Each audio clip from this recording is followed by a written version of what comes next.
Deus permitindo, eu quero falar sobre coragem para viver em tempos difíceis. Coragem em tempos difíceis. Josué 1, verso 9. Sabe, é muito bom ouvir a igreja lendo este versículo. Então eu peço que você leia novamente comigo o verso 9. Todos juntos? Josué 1, 9. Não te mandei eu? Esforça-te e tem bom ânimo.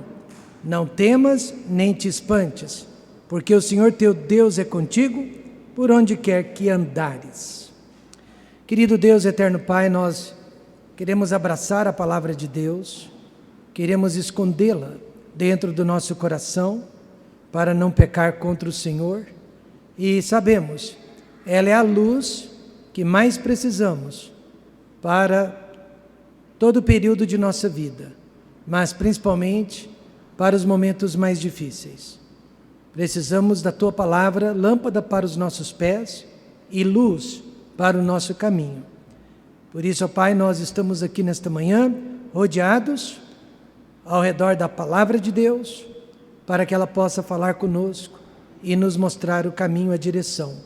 Pedimos, fale com cada um, no nome do Seu Filho Jesus Cristo. Amém. Coragem. Essa virtude é o contrário de medo.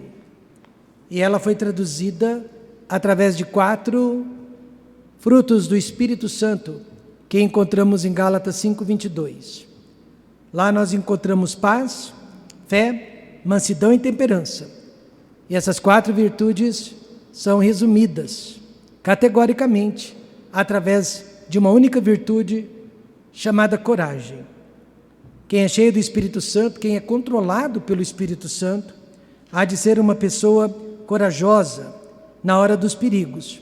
Isso não significa irresponsável, nem uma pessoa descuidada, mas uma pessoa corajosa e destemida, uma pessoa que confia no poder de Deus e na soberania de Deus. Se nenhuma folha de árvore pode cair sem o conhecimento de Deus, nem um fio de cabelo. Se Deus conhece o nosso assentar e o nosso levantar, então nós podemos corajosamente acreditar na soberania de Deus e no poder de Deus de sobre as nossas vidas. John Wesley, ele saiu da Inglaterra para ser um missionário, um evangelista nos Estados Unidos da América. Ele era um pregador metodista e durante a sua viagem percebeu um grupo de cristãos que ele não conhecia antes, chamado de moravianos. Este grupo era advindo da Alemanha. Ele percebeu que se tratava de pessoas humildes, pessoas muito servas, que procuravam ajudar os demais passageiros do navio durante aquela viagem. Mas além da humildade, Wesley descobriu também que os moravianos eram pessoas bastante corajosas, destemidas, pois durante uma grande tempestade em alto mar, Wesley percebeu que aquele grupo de crentes, aquele grupo de cristãos, não sentiu medo algum, pelo menos não demonstrou. E enquanto a tempestade, judiava e castigava aquela embarcação, aqueles irmãos moravianos oravam a Deus, cantavam louvores a Deus e mantiveram a calma. Wesley, por sua vez, estava morrendo de medo, tremendo de medo, quase desmaiando de medo. Na manhã seguinte, quando se fez bonança, Wesley desejou saber o segredo dos moravianos. Ele foi conversar com o líder do grupo e então ele descobriu que se tratava de pessoas que tinham certeza da salvação, tinham certeza da vida eterna, tinham certeza que a morte era apenas uma passagem para a vida. E então Wesley, apesar de evangelista, missionário, ele descobriu ali, naquela ocasião, que ele mesmo ainda não era salvo, que ele mesmo ainda não possuía certeza de salvação, e foi então durante aquela viagem, antes de chegar nos Estados Unidos, especificamente no estado da Geórgia, que John Wesley recebeu Jesus Cristo como seu único e suficiente Salvador. Amados irmãos, o salvo, ele pode sentir medo e sente, mas ele jamais pode ser paralisado por este medo e muito menos controlado pelo sentimento de medo. Como assim? Deus não nos deu o espírito de temor. Todas as vezes que eu e você sentimos medo, pavor dentro do nosso coração, nós podemos ter absoluta certeza que aquele sentimento não provém de Deus. Sua palavra não mente, ela antes garante, em 2 Timóteo 1,7, que Deus não nos deu o espírito de temor, mas sim de moderação, de fortaleza e de sabedoria. O que geralmente acontece é que nós, salvos, sentimos medo por antecipação. Satanás coloca em nós ansiedade, aquele medo de coisas que, porventura, podem ou poderiam nos acontecer.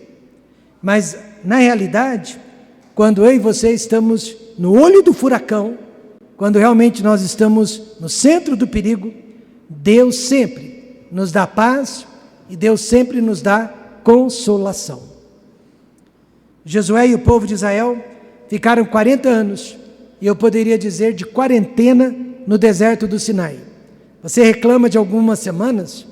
Você reclama de alguns meses de quarentena? Aquele povo ficou 40 anos segregado no deserto do Sinai.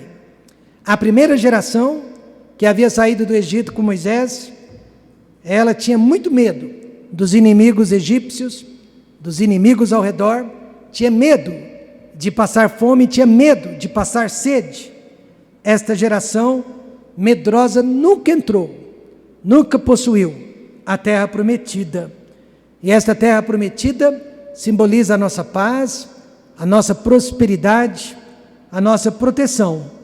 E a Bíblia diz que aquela primeira geração morreu no deserto, justamente por causa das mesmas ameaças que ela tanto temia.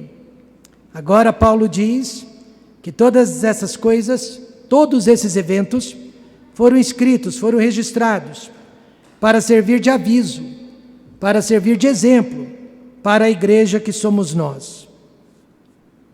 Ora, tudo isto lhes sobreveio como figuras e estão escritas para aviso nosso, para quem já são chegados os fins dos tempos, ou os fins dos séculos. Portanto, a história dos judeus no Velho Testamento serve de aviso, de alerta, de exemplo para a igreja do século 21. No Velho Testamento, a libertação do povo de Deus ocorreu quando eles foram retirados do Egito, depois de mais de 400 anos de escravidão. Mas no Novo Testamento, que é o nosso testamento, a libertação do povo de Deus se deu através da morte e da ressurreição do Senhor Jesus Cristo. A terra prometida, meus amados irmãos, aquela terra que mana leite e mel, não foi, não é e jamais será uma figura da nossa eternidade no céu, nem se compara, mas a terra prometida, ela é uma figura da nossa vitória contra o pecado. Ela é uma figura da paz que eu e você podemos adquirir em meio às tempestades. Ela é uma figura da proteção que Deus garante para os seus filhos durante a sua peregrinação aqui neste mundo. E assim como a primeira geração de judeus que morreu sem possuir a terra prometida, sem possuir paz, a primeira geração que morreu no deserto do Sinai, nós podemos perceber que há muitos crentes, filhos de Deus, que também estão ficando para trás durante esta pandemia, que também estão morrendo no deserto da apostasia, porque não acreditaram nas benditas e eternas promessas da palavra de Deus. Jesus disse, irmãos, o ladrão não vem senão a roubar, a matar e a destruir. Eu vim para que tenham vida e a tenham com abundância. Jesus quer que nós tenhamos vida em abundância, mesmo em meio aos perigos, mesmo diante de muitos perigos. Eu sei que estamos vivendo, talvez, o pior momento de nossa geração, com certeza, né? Nós nunca havíamos passado por uma pandemia antes, nem mesmo a dona Ana, que é a mais anciã entre nós, mas eu acho que nenhum de nós jamais viu uma pandemia. Está sendo a primeira vez para a nossa geração. E muitos de nós já foram afetados por esta pandemia de uma forma ou de outra. Graças a Deus, Deus tem protegido os nossos. Amém, irmãos? Nós somos em 6 igrejas e até agora Deus tem nos abençoado, tem nos protegido. Eu sei que ainda é cedo para falar sobre isso, mas nunca é cedo para agradecer a Deus. Amém, irmãos? Ebenezer, até aqui nos ajudou o Senhor. Quantos acreditam no poder da oração? Nós iniciamos esta oração no dia 18 de março de 2020. Quando estourou a pandemia, nós começamos a orar que Deus protegesse os nossos. Amém, irmãos? E os nossos são todos aqueles irmãos que compõem a família Templo Batista Maranata. Não, nós não somos melhores que outros irmãos, que outras igrejas, mas nós temos a obrigação de orar pelos nossos. Nós temos o compromisso de orar pelos nossos. Nós temos a obrigação de cuidar dos nossos. E isso nós temos feito neste período tão difícil, pelo qual todos nós estamos passando. Estamos vivendo, sim, um dos nossos momentos de maior desafio. Mas o povo de Deus não pode viver com medo. O povo de Deus não pode agir com medo. Josué capítulo 1 nos apresenta várias razões para evitar o medo e para que não venhamos a agir com medo, mas agirmos com coragem durante esses dias. Primeiro, nosso capitão é o Senhor Jesus Cristo. Segundo, a nossa fé está firmada, enraizada na palavra de Deus. E terceiro, a nossa obediência pertence a Deus mesmo durante uma pandemia. A pandemia, ela não nos deu direito e não nos dá o direito de nos desviarmos do caminho de Deus. Amém, irmãos? Ela não nos deu direito e não nos dá o direito de desobedecermos aos mandamentos de Deus. Muito pelo contrário, deveríamos nos apegar ainda mais com Deus durante esses dias. Então veja, em primeiro lugar, precisamos de um líder para nos liderar. Precisamos. Moisés, meu servo, é morto. Levanta-te, pois, agora para este Jordão, tu e todo este povo, a terra que eu dou aos filhos de Israel. Qualquer dia desses, nós também vamos ouvir. Pastor Jaime Rose, nosso pastor de coração, é morto. Qualquer dia desses, nós vamos receber esta notícia, que o nosso avô espiritual, pois ele o é morto. Já passou desta vida para a vida vindoura. Qualquer dia desses, nós vamos ouvir que nossos pais são mortos. Qualquer dia desses, nós vamos ouvir que nossos líderes espirituais, nossos tutores, nossos professores são mortos. E vamos ouvir que qualquer outro líder humano que Deus tenha colocado em nossa vida também é morto. Mais cedo ou mais tarde, nós iremos ouvir esta notícia. Portanto, o nosso líder aqui, ele não pode ser um ser humano mortal, falível. Nosso líder precisa ser alguém infinito, alguém sobrenatural, alguém perfeito. E este alguém só pode ser o Senhor Jesus Cristo. Josué, substituto de Moisés, ele foi uma figura, um símbolo do Senhor Jesus Cristo no Velho Testamento. Haja vista que o seu nome hebraico, Josué, literalmente é a tradução do nome de Jesus na língua grega. Josué é Jesus no hebraico, Jesus é Josué no grego. Israel então recebeu através de Josué todas as promessas concernentes à terra prometida, que simboliza a nossa paz, nossa proteção, nossa segurança. Hoje eu e você também recebemos, através de Jesus, o nosso Josué, todas as bênçãos de Deus para a nossa paz e a nossa segurança. Moisés, que representava a lei de Israel, tinha que morrer. Ele não podia conduzir a nação de Israel, o povo de Deus, para a terra prometida, porque ele representava a lei, e a lei não representa paz, a lei não representa proteção, a lei representa condenação, a lei revela a nossa pecaminosidade, a nossa falta de mérito.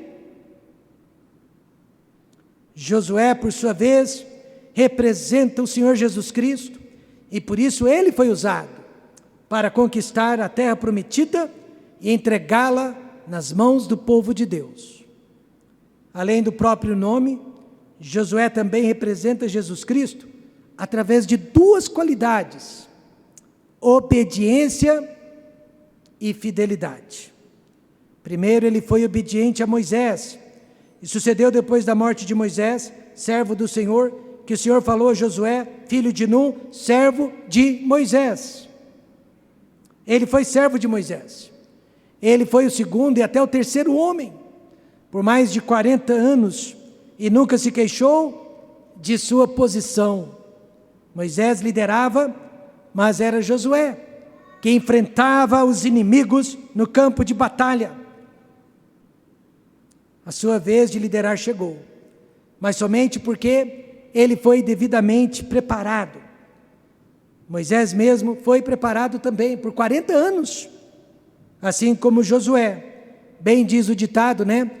O líder que não serve para servir, não serve para liderar. Jesus também foi obediente ao Pai. Jesus disse: a minha comida é fazer a vontade daquele que me enviou e realizar a sua obra. Só que o diabo tentou impedir esta hierarquia entre Deus o Pai e Deus o Filho, e tentou impedir que Jesus cumprisse a vontade de Deus. Não só o diabo, mas os próprios discípulos também se uniram para tentar impedir que Jesus Cristo seguisse no caminho do Calvário, ainda que fosse a vontade do Pai. E depois o Império Romano, na pessoa de Pilatos, também tentou impedir Jesus de cumprir a vontade do Pai. Finalmente, as suas gotas de sangue que ele suou no jardim do Getsemane, a tristeza que lhe abateu, tudo isso foi usado para impedi-lo de ser obediente até o fim. Mas Jesus Cristo venceu. Josué venceu também. Ele venceu cerca de 31 reinos antes de entregar a terra prometida nas mãos de Israel. E Jesus Cristo venceu o reino da morte, venceu o reino das trevas, antes de entregar a salvação para os filhos de Deus. Mas tudo graças ao dom da obediência.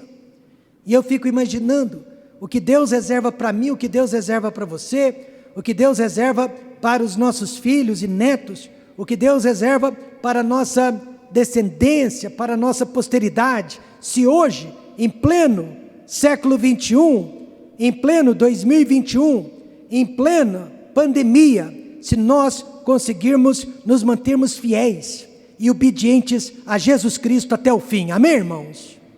Fico imaginando o que Deus tem guardado para nós, se conseguirmos obediência até o fim. Certa vez um diácono, muito bem conceituado, dentro da sua própria igreja, me disse: apesar de tudo que as pessoas pensam a meu respeito, eu não passo de um servo inútil.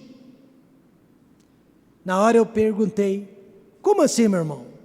E ele me explicou: porque eu só faço o que é esperado de mim, eu só faço a minha obrigação e nada mais.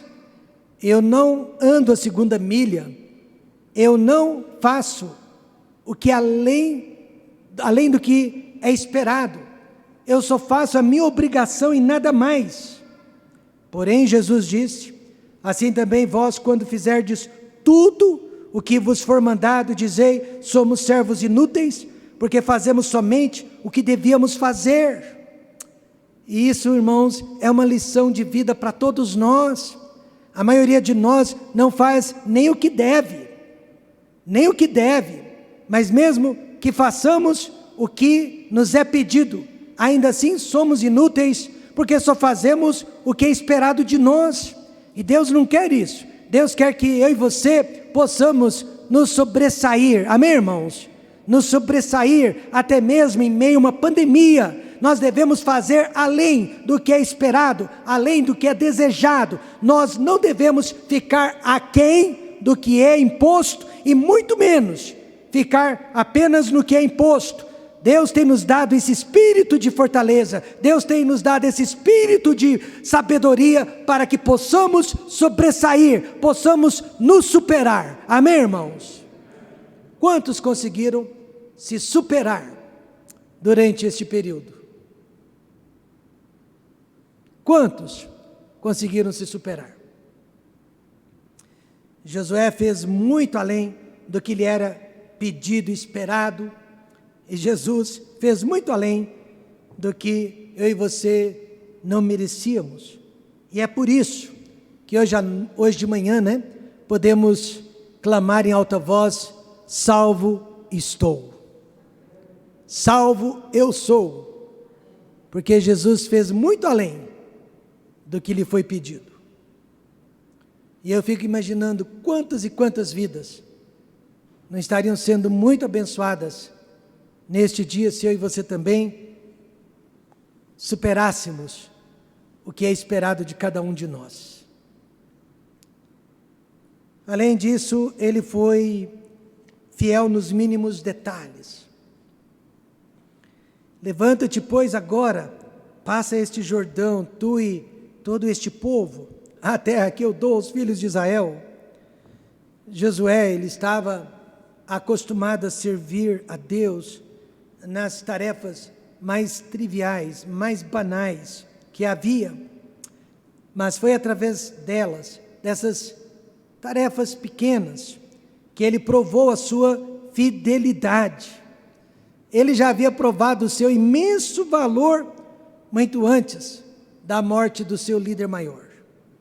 Alguém da igreja que trabalhava apenas na cozinha, só sabia cozinhar e nada mais, não tinha talento para cantar, para pintar, para desenhar, ela só tinha talento para cozinhar, e ela sabia disso. Então, ela fez questão de colocar um moto, um tema, um propósito de vida, acima da pia onde ela lavava os pratos. Obra divina, realizada 3 vezes por dia neste local. Ela valorizou o seu trabalho. Podia parecer banal, trivial, qualquer um pode fazê-lo, mas ela valorizou o seu ministério. E eu quero que você saiba, grandes homens de Deus e mulheres de Deus sempre foram fiéis nas obras mais triviais, e por isso mesmo Deus os chamou para realizar as obras mais importantes da história da igreja. Alguns de vocês que estão conosco desde a época do barracão, da edícula, no final de 1993, vocês são testemunhas de que, da mesma forma que nós nos portamos hoje dentro deste prédio magnífico, nós nos portávamos dentro daquele barracão minúsculo e pequeno, amém, irmãos? É a mesma coisa, porque tudo que é feito para Deus é feito com amor, é feito com carinho, é feito com perfeição, é feito com dedicação, porque para Deus não há ministério pequeno, médio ou grande, tudo que é feito para Deus é importante. Por isso que precisamos ser firmes, fiéis nos mínimos detalhes. Antes de se tornar o maior evangelista de todos os tempos, eu diria maior até mesmo que o famoso evangelista Billy Graham, D.L. Moody foi um sapateiro. Sapateiro mesmo, aquele de arrumar sapatos. Muito fiel e dedicado na loja de seu tio, na cidade de Boston, nos Estados Unidos da América. Ele levou a mesma dedicação e a mesma aplicação para o campo missionário. E hoje sabemos que mais de 100 milhões de almas, direto ou indiretamente, foram salvas através do ministério deste humilde sapateiro. E deixe-me compartilhar uma bênção especial com você aqui nesta manhã. O meu primeiro trabalho, meu primeiro emprego, foi quando eu tinha 12 anos de idade. Eu entrei numa oficina chamada Codival, na Rua Lagoas, nos Campos Elíseos, na cidade de Ribeirão Preto. E dentro daquela oficina mecânica, oficina para autos, vidros, borrachas, maçanetas, canaletas, tudo a ver com acessórios e portas, eu fiquei trabalhando limpando carros, limpando os vidros, limpando as portas. Depois de alguns meses eu fui promovido e me transferiram para a loja, e eu passei a ser entregador, depois vendedor. Trabalhei um ano e meio na Codival.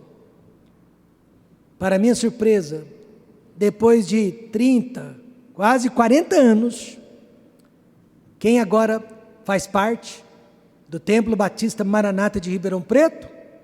O meu primeiro patrão. O meu primeiro patrão. O nome dele é Bimbo, Alexandre, mas o apelido dele é Bimbo, muito conhecido em Ribeirão Preto, Bimbo. Ele era um dos donos da Codival. E hoje eu tenho o privilégio de assistir o Bimbo e de ajudar na edificação do Bimbo. Por quê? Porque eu aprendi com o meu pastor naquela época que cada vidro limpado eu estava fazendo para a honra e a glória de Deus. Cada maçaneta que eu limpava, eu fazia para a glória de Deus. E como Deus é maravilhoso. O tempo passa, você e eu esquecemos, mas Deus nada esquece. Amém, irmãos? Ele só esquece dos nossos pecados. Glória a Deus por isso.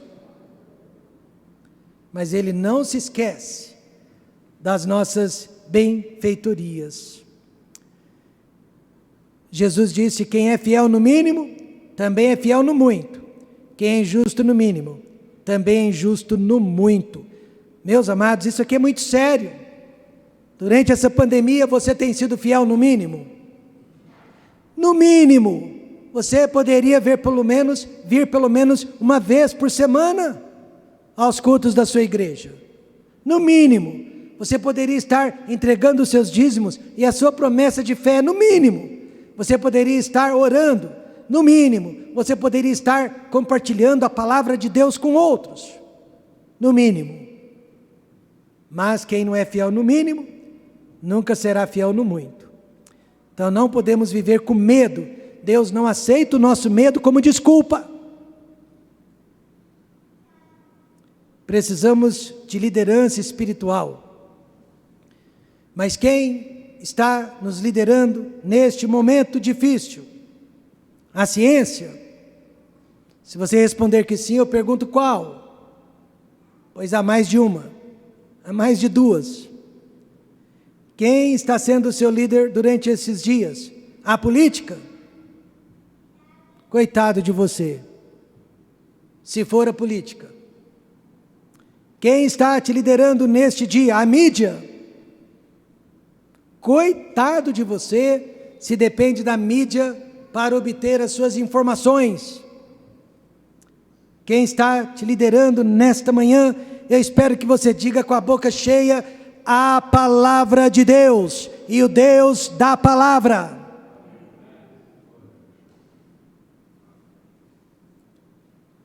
Vejamos em segundo lugar, se precisamos de um líder, logo precisamos de uma palavra, de uma mensagem na qual confiar. ninguém te poderá resistir todos os dias da tua vida. Como fui com Moisés, assim serei contigo. Não te deixarei, nem te desampararei. Quantos acreditam nisso? Isso nos dá coragem. Deus fez uma promessa que incluía uma nação inteira. Não se tratava só de Josué, mas Josué era o representante daquela promessa. E assim também Deus fez uma promessa para a igreja inteira, mas o representante é o Senhor Jesus Cristo. Israel não poderia ser abençoado sem Josué, e eu e você não podemos ser abençoados sem Jesus Cristo. Israel teria que derrubar pelo menos 31 reinos antes de possuir a terra prometida. Muitos judeus, infelizmente, iriam morrer no processo. Muitos iriam morrer no processo, e morreram, deram seu sangue pela terra prometida, mas nem por isso eles deixaram de lutar e de conquistar a vontade de Deus, pois havia uma promessa: não te deixarei, nem te desampararei. Durante tempos difíceis como este, tudo o que precisamos é das promessas da palavra de Deus. Quando nós éramos bem jovenzinhos, eu e um colega chamado Joãozinho, nós éramos jovens, 17, 18 anos, nós fomos visitar uma família. Chegando lá, descobrimos que na casa morava apenas a mãe e um filho marmanjo, daqueles de 40 anos para cima, vivendo às custas da mãe. Nós entramos na casa e começamos a compartilhar o evangelho. Aquele marmanjo não gostou da nossa visita, e ele fez questão de nos dizer que a mãe dele estava com lepra, no primeiro estágio. E para piorar a situação, levantou a blusa da mãe e nos mostrou as costas da mãe, que já estavam descamando. Sabe aquele pozinho branco saindo da pele, das costas daquela senhora? E imediatamente ele disse: mãe, faça um cafezinho para eles. Olhei para o Joãozinho olhou para mim, os olhos arregalados. Ela foi e fez o cafezinho. Nós tomamos o cafezinho, saímos daquela casa e nós estávamos amarelos de medo. Mas aí eu me lembrei de uma promessa advinda da palavra de Deus. Jesus, ele prometeu-nos no livro de Marcos 16, que se nós estamos pregando a palavra de Deus, envolvidos no evangelho, nós beberemos veneno e não nos faria mal. Amém, irmãos? E nunca mais eu e o Joãozinho conversamos sobre aquele assunto. Tempos difíceis que precisamos de uma palavra para nos guiar, para nos confortar, para nos encorajar. Precisamos acreditar nesta palavra. Josué, ele não tinha um grande exército equipado, capacitado para conquistar a terra, mas ele tinha promessas infalíveis da palavra de Deus. Promessas para o presente e promessas para o futuro. Veja a promessa para o presente: todo lugar que pisar a planta do vosso pé, vô-lo tenho dado. Olha, a terra já era deles, mas eles precisariam reclamá-la, tomar posse daquela terra. Ao invés de dar tudo para eles de mãos beijadas, Deus poderia ter enviado os anjos na frente, e os anjos poderiam ter tirado os inimigos da terra. Deus chamou Israel para compor uma parceria, para compor uma sociedade, e tem sido assim desde então. Por quê? Porque a Bíblia diz que o justo viverá da fé. Mas se ele recuar, Deus não tem prazer nele. Deus tem nos chamado para uma parceria. Deus quer que nós trabalhemos juntos para conquistar a nossa terra. Então, nesta manhã eu quero dizer, chega de criticar aquelas igrejas e evangélicos que praticam campanhas de oração, campanhas de jejum, campanhas de purificação. Quem somos nós para julgá-los, para criticá-los? Porque as promessas são reais, mas só serão alcançadas através da nossa fé. Somente através da fé é que iremos passar por este vale e conquistar a nossa terra. Certa vez aqui mesmo, nós fizemos uma campanha de 30 dias, mas não foi de jejum, foi uma campanha de santificação. Nós prometemos, irmão João, que por 30 dias nós não iríamos pensar mal e muito menos falar mal nem mesmo de um cachorro. Por 30 dias nós não iríamos criticar nossos políticos. Foi difícil para mim. Foi na época do mensalão. Quantos se lembram disso? Foi difícil para mim, mas promessa é dívida, que nós não iríamos criticar nenhum de nossos políticos, nenhum de nossos irmãos em Cristo, nenhum de nossos vizinhos, nenhum de nossos parentes, nenhum de nossos colegas de trabalho. Nós prometemos que por 30 dias não iríamos criticar ninguém, que da nossa boca não sairia água amarga, só doce. Vários de vocês, na hora do apelo, saíram do seu lugar, vieram à frente e se comprometeram que durante aqueles 30 dias não falaria mal de ninguém. Sabe o que aconteceu? Depois disso, foi uma das melhores épocas do nosso ministério. A igreja floresceu, amém, irmãos? Almas foram salvas em menos de 8 meses. Recebemos mais de 60 novas pessoas fazendo parte deste ministério. A terra prometida seria conquistada por homens e mulheres que não tinham mais compromisso com o Egito. A geração que ainda amava o Egito, a geração que ainda sentia falta do Egito, ficou para trás, no deserto. E assim também, as promessas de Deus são para aquelas pessoas que estão olhando para frente e não para trás. O que há pela frente?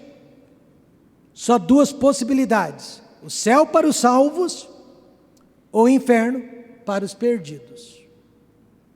Por isso Jesus prometeu: deixo-vos a paz, a minha paz vos dou, não vou-la dou como o mundo a dá, não se turbe o vosso coração, nem se atemorize. E esta promessa, ela é válida, tanto quanto nós estamos no vale, ou nós estamos na montanha. Esta promessa vale com ou sem pandemia. E promessas para o futuro: não te deixarei, nem te desampararei. Josué acreditou nesta palavra, e por isso mesmo ele conseguiu derrubar 31 reinos, aparentemente invencíveis. A vitória era certa, não porque Josué fosse um grande líder, muito menos porque Israel fosse uma grande nação, mas porque Deus é um grande Deus. Em Josué 10, Josué orou para que o sol parasse, mas nós sabemos que o sol não se move, a terra se move. Uma melhor tradução da língua hebraica seria para que o sol deixasse de brilhar. Então provavelmente o que houve naquele dia foi um imenso eclipse, que durou até que os inimigos de Israel fossem vencidos e derrotados. exatamente como Josué havia orado, pedido a Deus. Sabe, essa resposta de oração criou confiança no povo de Deus, e aí todos eles foram à luta. Eu quero lhe fazer uma pergunta nesta manhã: o que mais tem criado confiança? O que mais tem fortalecido a sua fé nesses últimos dias? Da minha parte eu posso dizer a veracidade das profecias da palavra de Deus, amém, irmãos? Nesses últimos tempos nós temos visto o princípio de dores se cumprindo na nossa frente. Agora que nós estamos caminhando para o final desta pandemia, ainda não acabou, principalmente aqui no Brasil, ainda não acabou, mas nós estamos vendo a luz no finalzinho do túnel, amém, irmãos? Mas nesse exato momento, nós estamos saindo de uma pandemia terrível, e nós estamos entrando num conflito bélico no Oriente Médio. Israel voltou a ser atacado pelos seus inimigos, de forma impiedosa, de forma calculada. Conseguiram tirar Donald Trump, amigo de Israel, do poder. Entrou um outro presidente que não visa o bem de Israel. Ao contrário, ele acabou de dar 100 milhões de dólares para o Irã. E o Irã, por sua vez, está usando esse dinheiro para financiar os mísseis que o Hezbollah e o Hamas estão lançando sobre a Terra Santa. E nós que somos cristãos bíblicos, conhecemos a palavra de Deus, nós sabemos que o Irã, a China, a Rússia irão atacar Israel. E tudo isso está acontecendo debaixo dos nossos olhos. Mas não se apavore, porque a nossa redenção está próxima, amém, irmãos? Não se apavore. Nada tem me encorajado mais do que a pregação deste livro. Eu filtro todas as notícias através dos ensinamentos escatológicos. Eu consigo conectar os dots, os pontos, as linhas, e fazer as devidas conexões, porque eu estou aguardando o arrebatamento da igreja. Israel é o termômetro escatológico de Deus. A temperatura vem do Oriente Médio. Quanto mais quente, mais próxima a vinda do Senhor Jesus Cristo. Quem diria? O maior aliado de Israel, o país que mais protegeu Israel desde a formação do Estado judaico no ano de 1948. Indiretamente, está financiando os inimigos de Israel. Pense nisso. Pense nisso. Mas temos a promessa para o futuro: não te deixarei, nem te desampararei. Você se lembra?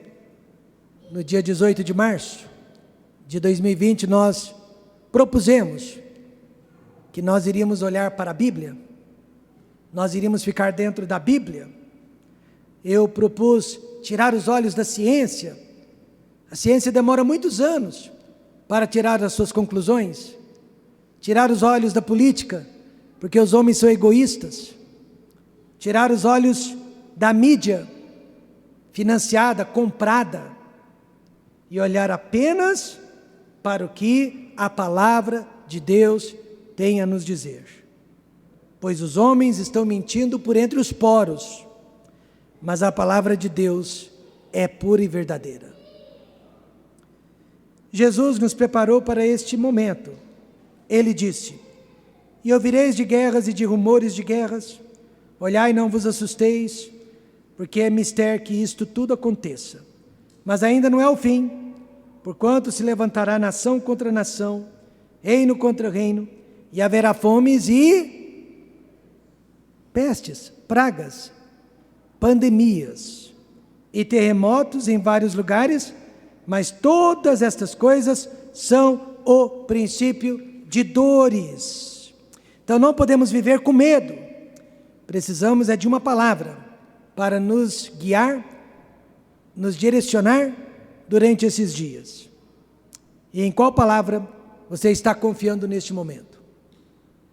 E por último, precisamos de um caminho para seguir.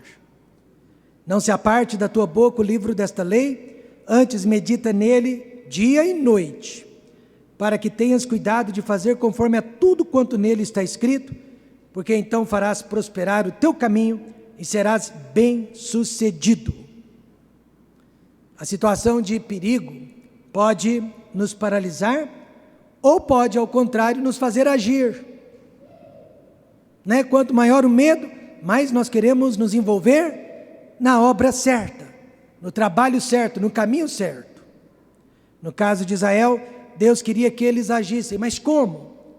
3 passos foram desenhados por Deus: coragem, compromisso, compensação.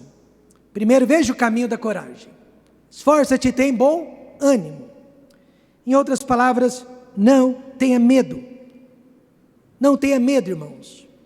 Até o líder mais experiente e acostumado às guerras tem medo. Então, se Deus precisou dizer para Josué, não tenha medo, eu creio que Josué estava com um pouco de medo. O segredo, então, para se vencer o medo, é trocar a nossa autoconfiança, ou a confiança que temos em outros seres humanos, pela confiança completa, total, resignada para Deus. Troque a sua autoconfiança pela confiança em Deus.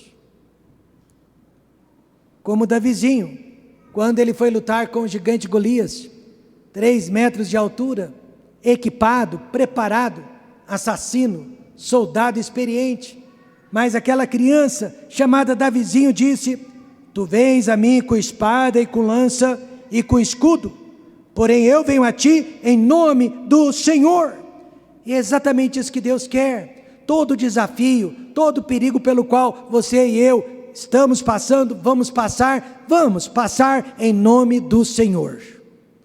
Vamos passar crendo na vontade e na soberania do Senhor para as nossas vidas. E o segundo caminho é o caminho do compromisso.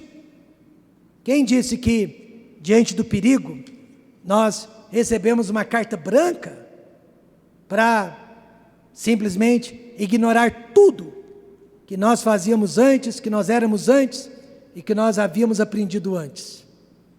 Ao contrário, diante do perigo é que nós temos que nos aproximarmos mais de Deus. Então, Deus disse para Josué: não se aparte da tua boca o livro desta lei. Amém, irmãos? A Bíblia faz parte da nossa vida. Antes medita nele dia e noite, para que tenhas cuidado de fazer conforme a tudo quanto nele está escrito, porque então farás prosperar o teu caminho e serás bem-sucedido. Deus deixou bem claro que a campanha de guerra não isentava Josué e os soldados do compromisso de servir e seguir a palavra de Deus. Um colega de universidade, ele tinha a minha idade, foi convocado para lutar durante a Guerra do Golfo, em 1990. Ele foi dispensado da universidade, foi lutar em favor dos Estados Unidos. Quando ele voltou, um ano mais tarde, ele chorou, pedindo perdão perante a nossa classe. Nós éramos uma classe de pregadores, e ele disse: irmãos, durante o tempo que eu fiquei no Iraque, melhor dizendo, no Oriente Médio, no Kuwait, ou Kuwait, eu me afastei de Deus.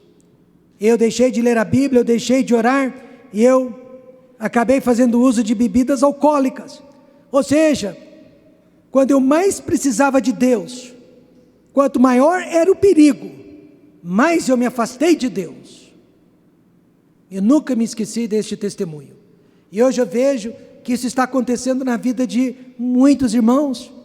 Durante esta pandemia, ao invés de pessoas terem se unido mais e terem se aproximado mais de Deus e do povo de Deus, você percebeu que várias pessoas se dispersaram. Como que você explica isso? Eu explico. Elas não seguiram o caminho. Infelizmente, muitos filhos de Deus deixaram a casa de Deus, a palavra de Deus e até o testemunho cristão, em nome desta pandemia. O terceiro caminho que Deus propõe é o caminho da compensação, porque então farás prosperar o teu caminho e serás bem-sucedido, e é o que todos nós queremos. Deus não promete ausência de problemas, mas sua própria presença durante os problemas, quando lhe somos obedientes. Problemas todos nós iremos enfrentar, mas se com Deus ou sem Deus, aí a opção é nossa. Concluímos com a promessa do versículo 9. Coragem para tempos difíceis. Agora eu posso pedir que você leia comigo, todos juntos? Verso 9. Não te mandei eu? Esforça-te, tem bom ânimo, não temas, nem te espantes, porque o Senhor teu Deus é contigo, por onde quer que andares. Mas que falta de responsabilidade é essa, pastor, nos dizer que não precisamos ter medo? Não precisamos ter medo. E quem está dizendo isso não sou eu, é a palavra de Deus. Vamos fechar os olhos e vamos orar.